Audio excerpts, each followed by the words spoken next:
हो कि ना हो? केथुआ का दर्द? शादी कराए के लिया देहला। हाँ। ए भरल जवानी में छोड़ के परदेश चल गईला। हाँ हाँ। ई बतावा जाड़ा वाली बेला आ गई है, कोनो दर्द उर्द हो? काहे ना दर्द है, बतैबू तब ना। सुना सुनावा। भइल जब से शादी जाड़ा कैसे कटाई,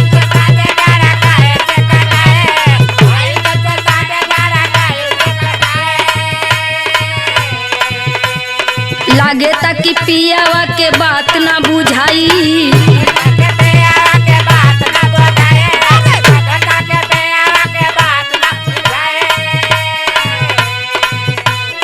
भइल जब से शादी जाड़ा कैसे कटाई, लागे ताकि पियावा के बात ना बुझाई। राजा घरे जल्दी आई, राजा लाए दी रजाई।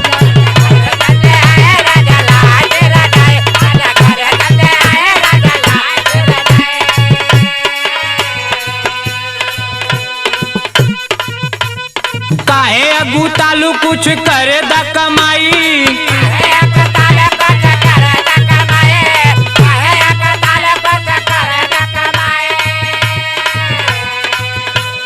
दिन भर घरवा में काम करे माई।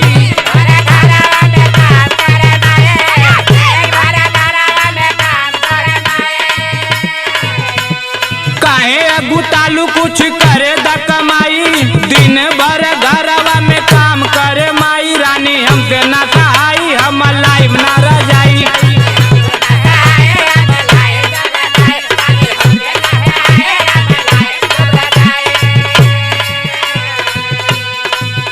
अच्छा तो ई बात बा। हाँ वो हम जानत रहिए। सुना हाँ सुनावा। दिलवा के बात राजा कहलो ना जाला,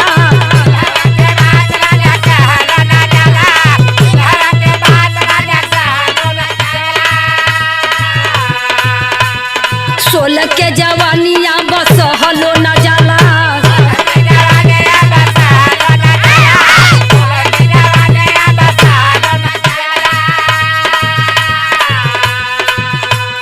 दिलवा के बात राजा कहलो ना जाला, सोलह के जवानिया बस हलो ना जाला।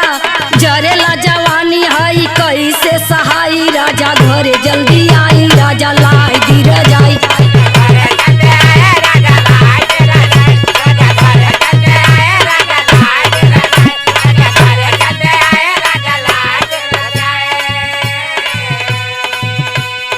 आवेलू सपनावा में रहलो न जाला,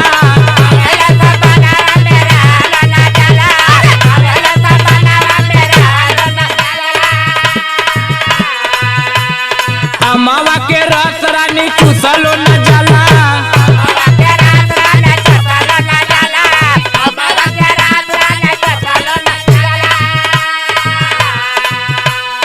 आवेलू सपनावा में रहलो न जाला, अमावा के रस रानी चूसलो न जाला।